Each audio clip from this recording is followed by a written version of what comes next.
Niliwaambia asubuhi, nimekuja Arusha, nimekuta ni mkoa wenye utulivu. Mheshimiwa mkuu wa mkoa, nalizungumza hili kwa sauti na uwe mfano kwa viongozi wengine nchini. Ndugu zanguni, tukiwa na mkoa wenye utulivu, tutawahudumia Watanzania hawa. Hawa Watanzania hawataki migogoro yetu sisi viongozi. Na wakati mwingine migogoro tulionayo ni migogoro ya maslahi binafsi. Tumeacha kuwahudumia wananchi, tunashughulikiana. Tunataka huyu akwame ili huyu afanikiwe kwa sababu tuna cartel. Mkoa wa Arusha, nimekwenda Monduli jana, wanaungana. Nimekuja hapa Longido, wanazungumza lugha moja. Mheshimiwa mkuu wa mkoa, hongera sana. Endelea kusukuma hivyo.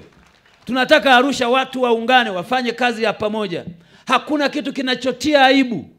Unakuta kiongozi umepewa nafasi mahali fulani, ama wewe una cheo mahali fulani, badala ya uzungumze shida za watu, unazungumza watu, huyu kwako mbaya, yule mbaya, huyu mbaya. Wewe ukiulizwa uzuri wako huna cha kuonyesha.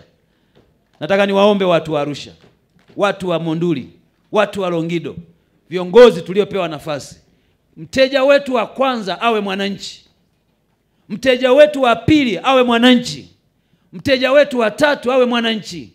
Hawa wananchi ndio wanatupa uhalali wa sisi kuitwa viongozi. Ni kwa kodi zao tuko hapa. Ni kwa sababu wanalipa kodi tujenge nchi yetu. Maono ya viongozi wetu wakubwa, rais wetu na wasaidizi wake, makamu wa rais na waziri mkuu na viongozi wengine, wangependa kuona tunawaondoa Watanzania kwenye umaskini.